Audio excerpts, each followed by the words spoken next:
Hello friends, આજે આપણે આ વિડીયોની શરૂઆત કરીશું માનનીય શ્રી પૂનમ પાંડેજીનો આભાર માનીને.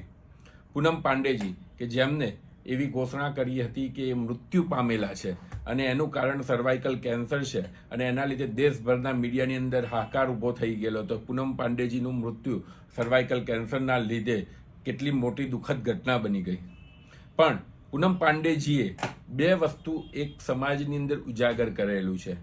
ફર્સ્ટ ઓફ ઓલ, એક મીડિયાને એક્સપોઝ કરેલું છે કે જે પૂરતી માહિતી વગર આવી વસ્તુને એટલા મોટા વ્યાપ ઉપર લઈ જતા હોય છે કે એમાં ડૉક્ટર્સનો અવાજ દબાઈ જતો હોય છે.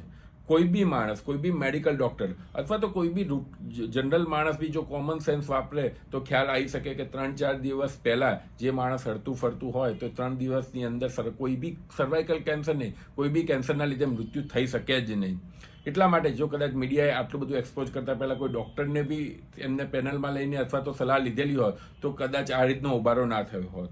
અને બીજી વસ્તુ, જનરલ પબ્લિક વિશે, સર્વાઇકલ કેન્સર જે બહુ મોસ્ટ કોમન કોઝ છે, આખી વર્લ્ડની અંદર 3rd નંબરનું કેન્સર છે જે ફિમેલમાં થતું હોય છતાંય લોકોને એમાં રસ નહોતો. પણ પૂનમ પાંડેજીના મૃત્યુના લીધે, મૃત્યુના સમાચારના લીધે લોકો એમાં રસ લેતા થયા છે. તે માટે પૂનમ પાંડેજીનો બહુ આભાર. અને હવે આપણે પૂનમ પાંડેજીને બાજુમાં મૂકીને ખરેખર સર્વાઇકલ કેન્સર શું છે, એને કઈ રીતે અટકાવી શકાય છે અને એના માટેની વેક્સિન અવેલેબલ છે કે નહીં એના વિશે વાત કરીશું. હું છું ડૉક્ટર સ્વપ્નિલ શાહ, લાઇફસ્ટાઇલ વેલનેસમાં વેલનેસ ફિઝિશિયન અને ડાયાબિટોલોજીસ્ટ તરીકે પ્રેક્ટિસ કરું છું.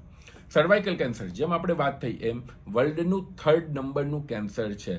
હવે આ કેન્સર એટલા માટે મહત્વનું નથી કે વર્લ્ડનું 3rd નંબરનું કેન્સર છે, બટ આ કેન્સર એટલા માટે મહત્વનું છે કે એને તમે અટકાવી શકો છો, એને તમે પ્રિવેન્ટ કરી શકો છો. સર્વાઇકલ કેન્સર ફિમેલમાં થતું હોય છે અને મોટે ભાગે હ્યુમન પેપિલોમા વાયરસ કરીને એક વાયરસ છે, જેમ તાવનો વાયરસ ઇન્ફ્લુએન્ઝા વાયરસ કહેવાય એમ હ્યુમન પેપિલોમા વાયરસના કારણે થતું હોય છે.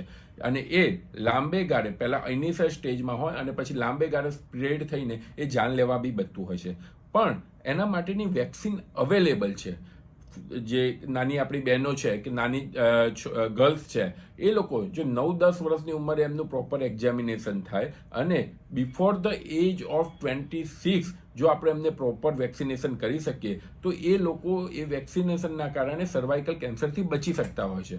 હવે આ આપણી મનની અંદર જાગૃતિ આવતી હોય છે બહુ લાંબા ટાઈમ પછી, અને ત્યાં સુધીમાં એ વેક્સિનનો રોલ જ નથી. ખરેખર 26-27 વર્ષની ઉંમર પછી એક વખતે વેક્સિનનો એટલો બધો રોલ ફાયદો હોતો નથી. એટલા માટે જ અર્લી એજની અંદર આ વેક્સિન લેવી બહુ હિતાવહ હોય છે.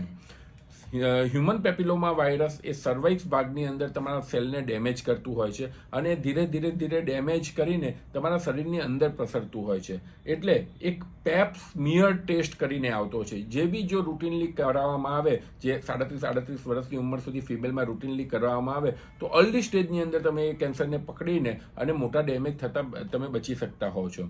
માટે જ ફર્સ્ટ ઓફ ઓલ, કોઈ બી તમારા રિલેટિવની અંદર આ જાગૃતિ ફેલાવવા માટે તમે બી હેલ્પફુલ થઈ શકો છો. કારણ કે બહુ જ આનો ઇન્ફોર્મેશનનો અભાવ છે કે નાની છોકરીઓ હોય, જે 9-10 વર્ષની છોકરીઓ હોય, ત્યારના એ જ વખતે તમારા ગાયનેકોલોજીસ્ટને કે તમારા ડૉક્ટર્સને પૂછીને સર્વાઇકલ કેન્સરની માહિતી લો.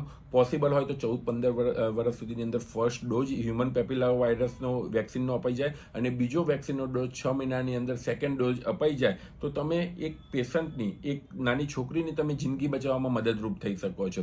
બીજું, અમુક એજ પછી જે પેપ્સ ટેસ્ટ હોય છે એ કરાવવાથી સર્વાઇકલ કેન્સરને અર્લી સ્ટેજમાં જો તમે પકડી પાડો તો તમે એનાથી જે લાસ્ટ સ્ટેજની અંદર જે કેન્સર પહોંચતું હોય છે તો એના લીધે જે જાન ગુમાવતા હોય છે તો એ વસ્તુથી બચી શકાય છે. માટે જ આ વસ્તુની ઇન્ફોર્મેશન બહુ ઇમ્પોર્ટન્ટ છે. દરેકના ઘરની અંદર આપણું એક ધર્મ બને છે કે આપણા ફિમેલ રિલેટિવ્સ છે એના માટેની એક અવેરનેસ લાવીએ. આમાં શરમાવા જેવું કશું જ નથી. કોઈની જાન બચાવી શકીએ આપણે એના માટે તો તમે ડાયરેક્ટલી તમારા ડૉક્ટરને પૂછી શકો છો, તમે ઓનલાઈન ઇન્ફોર્મેશન લઈ શકો છો અને તમે જેના જોડે બી કમ્ફર્ટેબલ હોય એના જોડે વાત કરીને આજે જ એક પેપ સ્મિયર ટેસ્ટ અને એક હ્યુમન પેપિલોમા વાયરસ HPV વેક્સિનના ડોઝ વિશેનું તમારા ડૉક્ટરથી જાણી શકો છો. તમારે આના વિશેની વધુ માહિતી જાણવી હોય તો તમે અમને 7383442222 ઉપર કોન્ટેક્ટ કરી શકો છો. Thank you.